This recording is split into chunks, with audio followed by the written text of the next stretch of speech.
Salut les beautés, tellement contente de vous retrouver. Première séance de 2021 et je vous propose aujourd'hui une petite routine pour chasser la morosité de l'hiver. Une routine anti-blues hivernaux. On est en janvier au moment où je vous propose cette vidéo. Alors, c'est une vidéo à faire à l'année, mais je vous la propose aujourd'hui parce que c'est très vivifiant et c'est une routine qui m'est venue sur mon tapis de yoga. J'ai fait ma formation de professorale parce que j'avais envie de quelque chose, de pouvoir être plus intuitive finalement dans ma pratique de yoga et bien sûr pour vous enseigner. Alors, j'aime m'asseoir sur mon tapis et tout simplement laisser le corps initier le mouvement où le corps a envie d'aller. Alors, c'est ce qui m'est venu, c'est ce que mon corps avait envie de faire cette journée-là. Alors, c'est une posture, c'est une routine un petit peu plus intermédiaire, mais je vous propose plein d'alternatives si vous êtes débutant. Toujours écoutez votre corps, c'est bien important. Et d'ailleurs, si vous avez besoin d'ajustements, si vous n'êtes pas certain de faire certaines postures, n'hésitez pas à m'envoyer une photo ou encore une petite vidéo via Instagram @mfpellerin ou encore via Facebook. Grâce à la technologie, je vais pouvoir voir vos photos, votre vidéo et vous corriger à distance, vous dire « OK, bien, travaille un petit peu de cette façon » et de par mes études en ostéopathie aussi, je vais pouvoir vous aider à comprendre un petit peu ce qui se passe dans votre corps et comment adapter certaines postures qui peuvent être un petit peu plus challengeantes pour vous. N'hésitez pas non plus à vous abonner à mon infolettre namastecocolate.com. Donc, chaque dimanche, vous allez recevoir des recettes, des routines de yoga, tout ce que vous auriez pu rater sur le blog, également plein de conseils wellness. Alors, enfilez quelque chose de confortable, déroulez votre tapis et on y va. Let's go!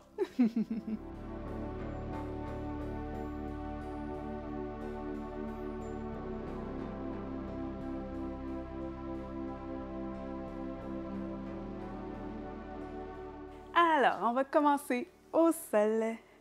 Les pieds larges hors du tapis, les orteils qui se déposent vers l'extérieur. On trouve la longueur dans le corps. Les mains de chaque côté du corps, paume face vers le ciel. Si vous avez une bonne lordose comme moi, portez attention à ramener votre bassin vers le sol. On rapproche également les omoplates, les épaules du sol. La nuque est longue, le menton est humble et on détend le corps.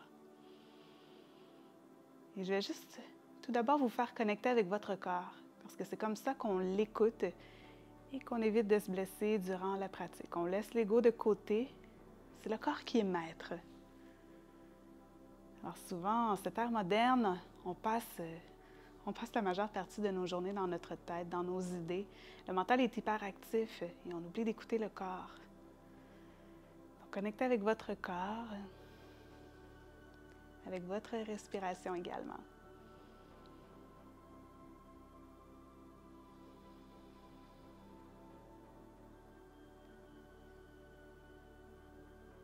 Connectez avec vos émotions également, avec ce qui vous habite aujourd'hui. On connecte avec tout son être, avec ses corps physiques, mais ses corps subtils également. Tous les corps. Et à la prochaine expiration, on apporte un genou à la poitrine et l'autre. On enlace les genoux et on se berce de gauche à droite. On réveille le sacrum, on observe ce qui se passe dans le bas du dos, peut-être même dans les hanches, ce qui se passe au niveau des hanches. Donc, on trouve l'immobilité, on enfile les mains entre les genoux, on vient gripper la tranche externe des pieds, puis vers le plafond pour un bébé heureux. On s'assure que notre sacrum reste au sol. Ce sacrum a tendance à se surélever, c'est qu'on va un petit peu trop loin. On dépose les mains derrière les cuisses.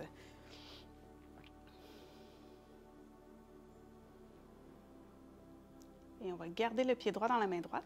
À l'inspiration, on va allonger la jambe gauche vers le sol. La jambe est bien active.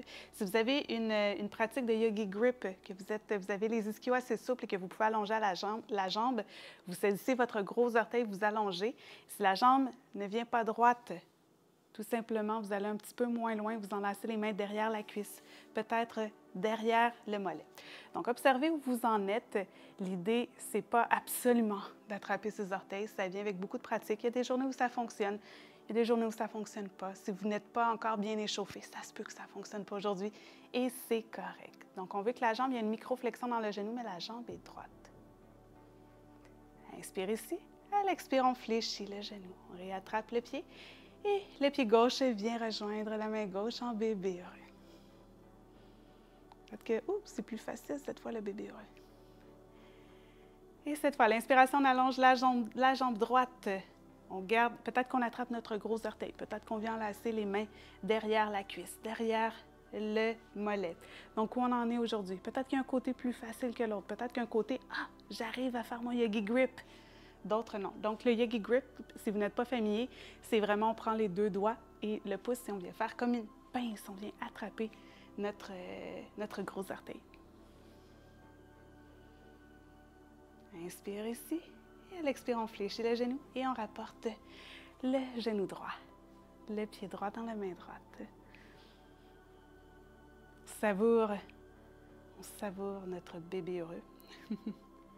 Et doucement, à l'expiration, je dépose les deux pieds au sol, les talons près des fessiers, les genoux alignés avec les hanches. Je viens basculer mon bassin au sol, les deux mains paumes face vers le sol de chaque côté du corps. Et là, on imagine qu'on a un bloc entre nos genoux qu'on ne veut pas laisser tomber. Donc, à l'inspiration, soulève le bassin. Expire, on redépose. À nouveau, inspire, soulève. Expire, redépose.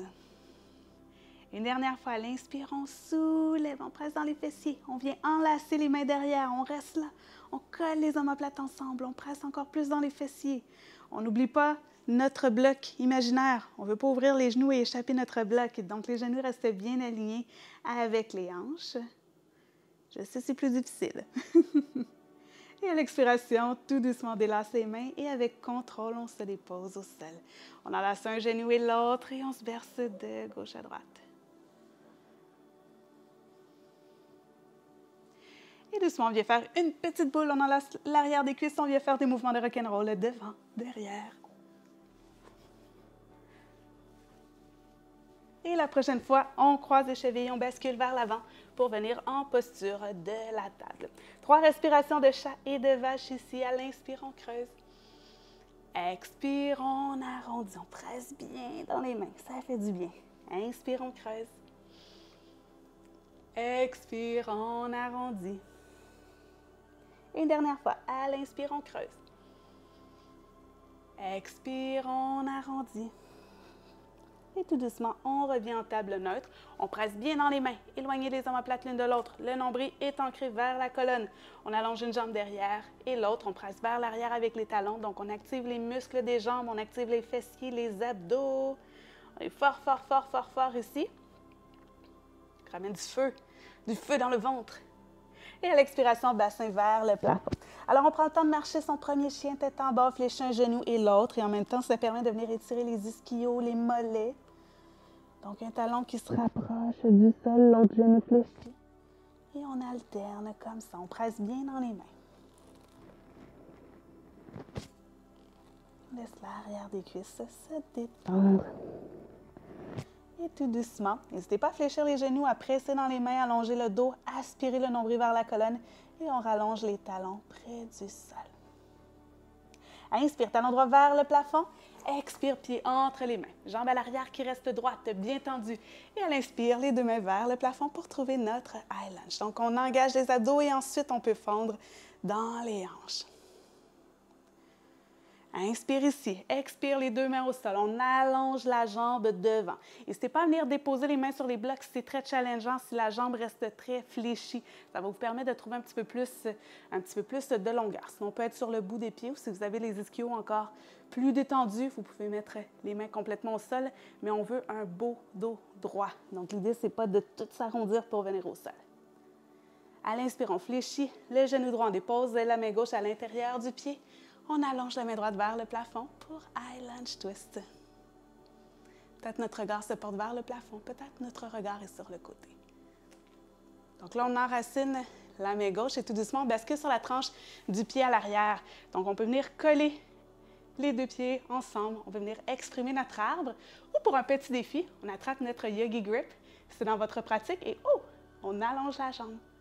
Inspire ici. Expire, on réfléchit le genou, les deux mains au sol et on vient déposer le genou à l'extérieur de la main droite.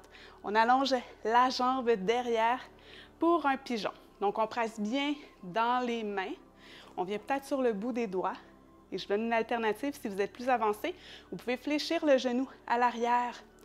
Et peut-être même que vous venez déposer le pied dans le coude.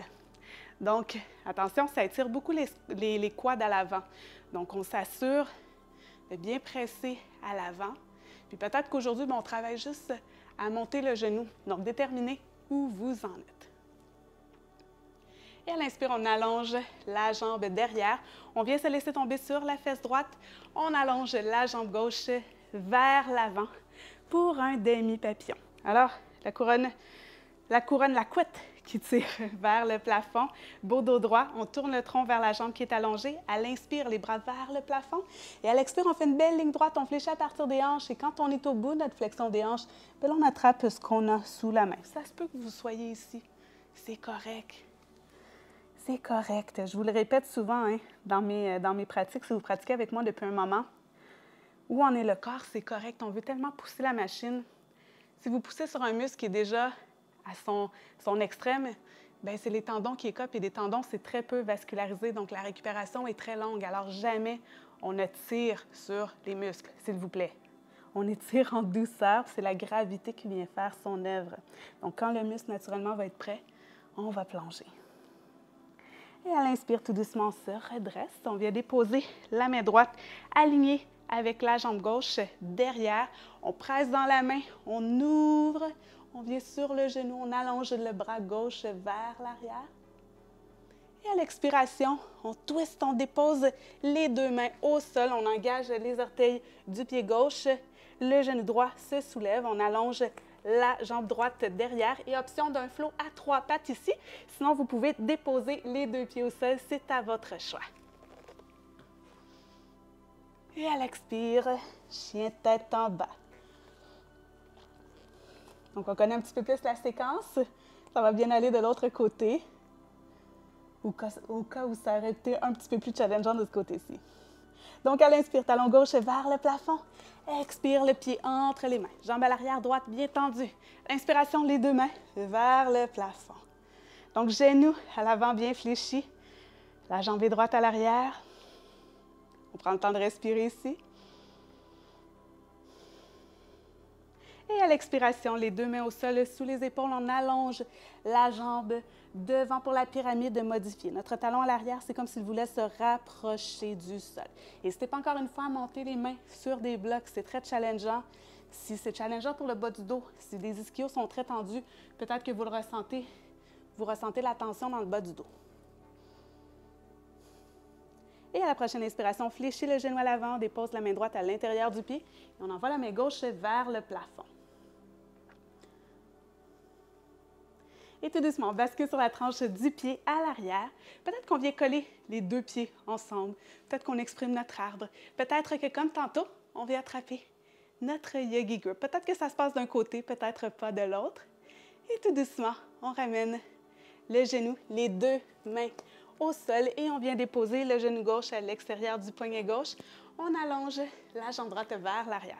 N'hésitez pas, je ne l'ai pas mentionné la première fois, mais si le fessier ne touche pas le sol, n'hésitez pas à venir déposer un bloc sous les fessiers pour vous supporter et éviter que vous soyez en train de vous écraser dans la hanche gauche parce que l'idée, c'est qu'on veut garder les deux hanches équilibrées. Donc, soit qu'on est sur les mains, soit qu'on presse dans les mains ou encore une fois, je vous rappelle l'option que vous pouvez fléchir le genou à l'arrière. Peut-être qu'on travaille juste à ça aujourd'hui. Peut-être qu'on vient loger le pied dans le coude. Si vous avez une pratique de la sirène, allez-y. Donc, on presse bien dans la main à l'avant, on ne vient pas s'écraser dans la main. Ça permet de bien étirer le quad à l'avant. Et tout doucement, si on avait attrapé notre jambe, on la relâche. Les deux mains à l'avant, on se laisse tomber du côté gauche et on vient allonger la jambe droite vers l'avant pour retrouver notre demi-papillon de l'autre côté. Donc, on tire la couette vers le plafond. Beau dos droit, à l'inspire, les mains vers le plafond. À l'expire, belle ligne droite, on plonge vers l'avant et on attrape ce qu'on a sous la main. Peu importe ce que c'est, il n'y a pas de mauvaise réponse en yoga. Ben, en fait, oui, il y a certaines mauvaises réponses, mais dans les étirements, là où vous allez, ce n'est pas une mauvaise réponse. Et je sais, on se compare tous. On est à une ère de réseaux sociaux où c'est facile d'avoir accès à des gens de partout dans le monde, mais ne comparez pas vos débuts avec quelqu'un qui a des années de pratique, par exemple. Donc, laissez votre corps évoluer naturellement. Et à l'inspiration, tout doucement, on se redresse. On dépose la main gauche derrière, alignée avec la jambe droite. On presse dans la main, on se soulève, on envoie le bras droit vers l'arrière, comme un demi-wild thing. Et à l'expiration, les deux mains au sol, on soulève le genou gauche, on allonge la jambe derrière. Et option d'enchaîner un flow à 3 pattes, où on se retrouve directement en chien, tête en bas. Un beau chien tête en bas. On savoure notre dernier chien tête en bas. Inspire ici. Et à l'expire, on vient se déposer sur les genoux. On colle les gros orteils ensemble, on ouvre les genoux largeur du tapis, on vient s'asseoir sur les talons. On allonge les mains et on vient déposer le front au sol. Donc les mains très actives. On vient tirer le haut du dos. On veut rapprocher les fessiers près des talons. Beau travail. Et on revient au calme, on revient vers soi.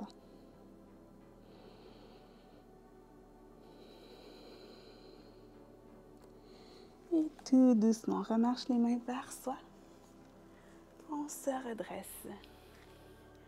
Et on vient fermer un genou et l'autre. Si vous avez encore un peu de temps devant vous, je vous invite à venir prolonger le plaisir en Shavasana ou encore en posture de méditation. Tout simplement, prendre le temps, laisser à votre corps le soin de revenir au calme. Alors sur ce, on se retrouve très bientôt pour une autre capsule. Namasté!